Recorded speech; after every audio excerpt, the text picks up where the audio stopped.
So, before we get to the spoilers, what do we think of this movie? Um,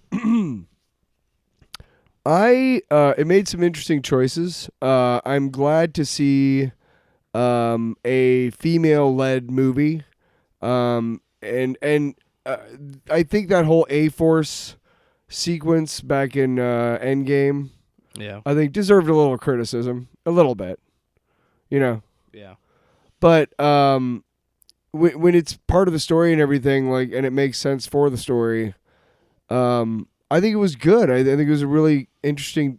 We don't see a lot of female-led superhero movies or action movies, and I thought they did a really good job on it. And again, they made some interesting choices that I might not have made, but good art challenges you, Yeah.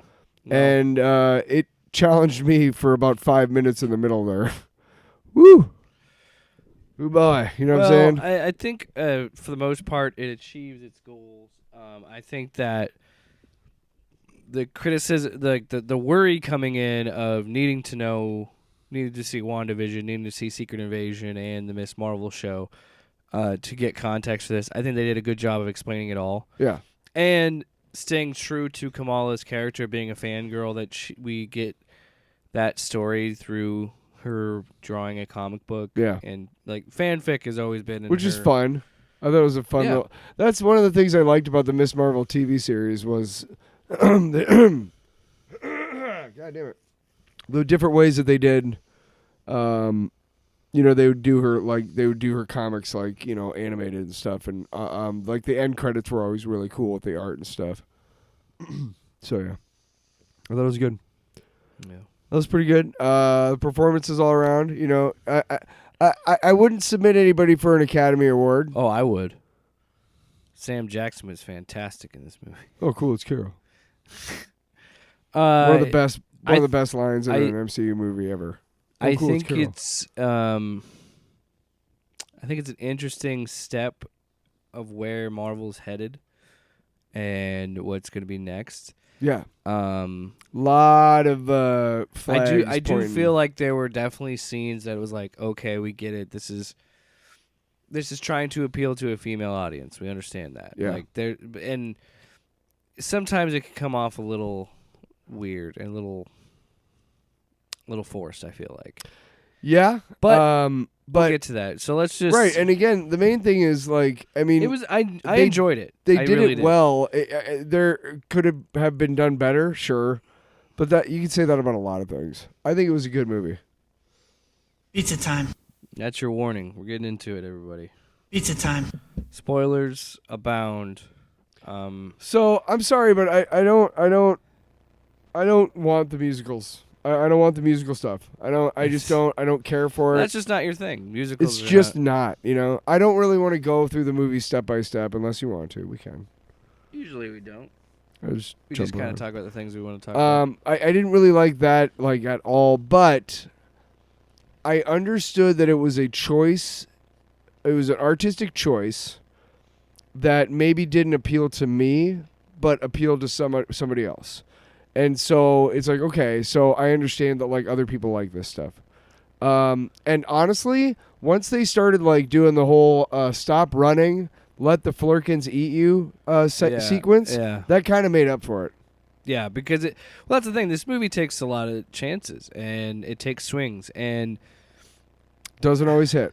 Well, I don't even but think... But more often than not, it gets a base The musical hit. stuff that you were talking about didn't bother me nearly as much. I think it could have been written better. I think it was fine. In my opinion, I thought it was something new. It was something interesting, and that's something I can't say for a lot of these movies. Okay. True. However, I would have preferred there be it is a little, the way that I think you're looking at it was, the pacing seems a little off, because we're coming into the introduction of this, and it's very like Disney princess style musical, old Disney stuff. And then a couple scenes later, they're getting attacked by the Kree. So It's like, it's a little disjointed. But I think having Kamala one of the and Monica made it better. Yes, they were having that fun with second scene with the singing when they met the prince and she it. turned. The big musical dance. Every so often they would turn to those two and they were doing something silly or stupid or whatever and just kind of rolling their eyes, whatever. And I thought that was really funny. And it's not my style. I don't. It's just that I don't write music that way. And writing musicals takes a special talent that I don't have. Like, you kind of have to know a little bit about musical theory to write a good musical. I don't have that. And since I didn't... Like, if instead of Iron Maiden, I'd grown up with, like, Rodgers and Hammerstein, you know what I mean? Like, maybe I would be, like, writing, like, musical-type stuff. But I grew up with Iron Maiden instead of Rodgers and Hammerstein. And, What? Andrew Lloyd Webber. Shut up. You fucking jerk. Did I gotta tell you I'm going to Iron Maiden next October? Yeah.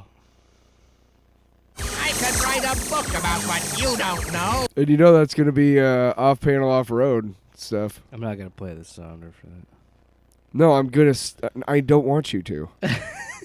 I mean, I'm going to record, like, what I do. I'm hoping the Vikings play that Sunday, because the concert's... Fuck you. All right, we'll get your ass to Mars. Yeah, we're relying too much on the soundtrack. Get your ass to Moss. I don't think it's possible.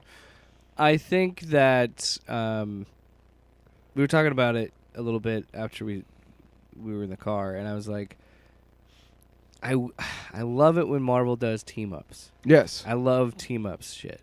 That's why I think I really enjoyed Thor Ragnarok. One of the reasons why is because Hulk's teaming up with Thor in that movie, and it's just fun to see these characters still interact in this lived-in world when it works.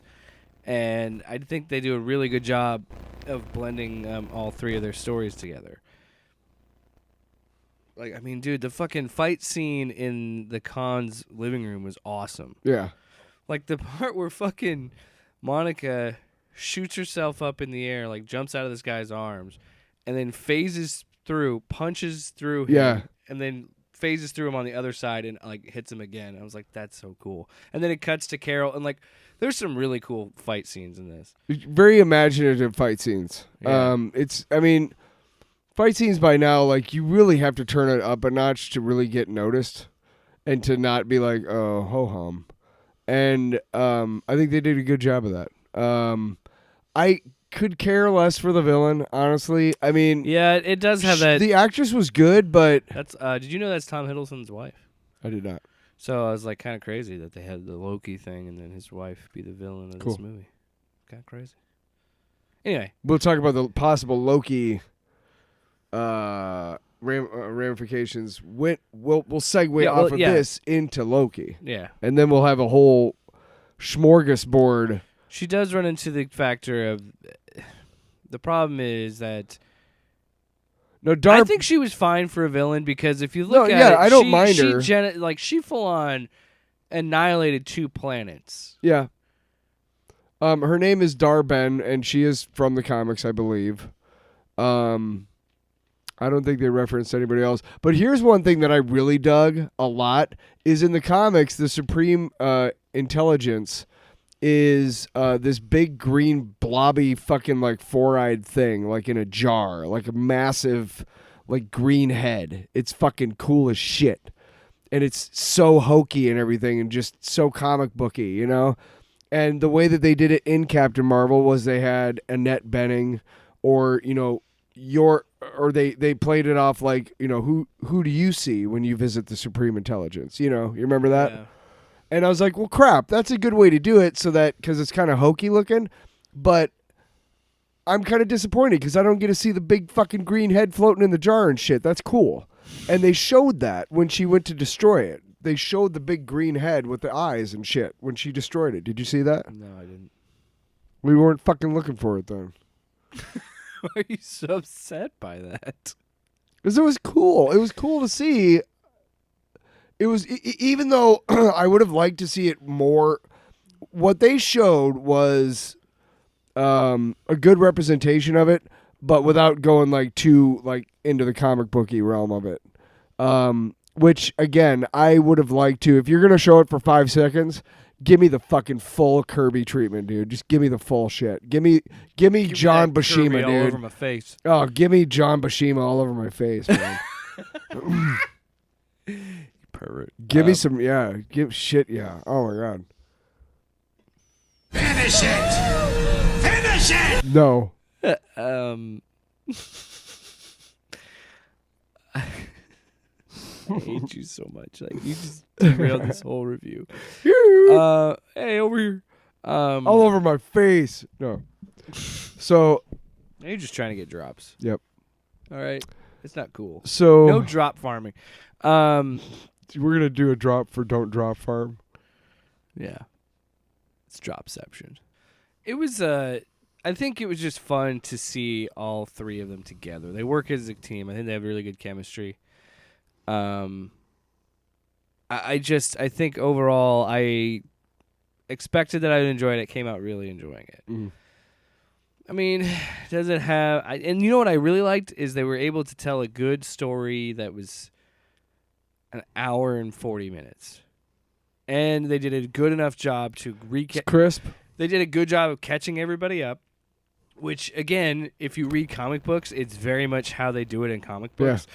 Where it's like, only difference is there isn't an asterisk next to what they say to say, hey, it's in WandaVision. See amazing fantasy number 12. But yeah, it's like, oh, you got that power because you walk through a witch hex. And then there would be asterisk, see WandaVision. See WandaVision. And this show, again, or this movie does a really good job of saying, okay, maybe not everybody's seen this. And that's the Stan Lee approach. This is someone's first issue. So you have to constantly keep people caught up. And I think they do a good enough job of, this happened because this, and I have these magic bands that I go through space and time because, I did it The in quantum show. bands. The quantum bands. I was calling them the nega bands. That's a thing too in the Marvel comics. Yes, it is. Yeah. But I do like how they used it in the story and how, I love. Again, I'm a sucker for team up, so I'm a sucker for training montages. At the end of the movie, they both have. Oh, that was fun. I love that. That was a lot of fun. Learning how to switch each other. Jump 1, in, 2, 3. Jump in. Or jump in. In the scene when they're fighting the Kree, I can't remember her name, but Darben. When they're fighting her, and say it. What? Darben. Darben me crazy.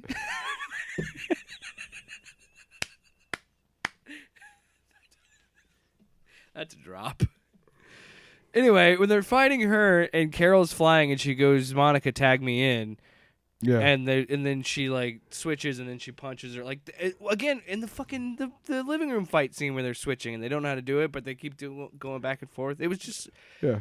It was so fucking comic booky, and that's what made it good. It leaned into it being like this insane comic book story. Mm-hmm. And that's probably the biggest compliment I can give it. Yeah. It was really good. It was it's like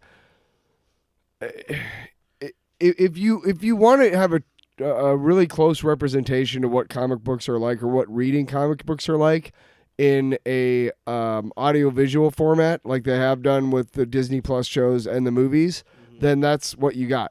And that's cool with me, and I liked it.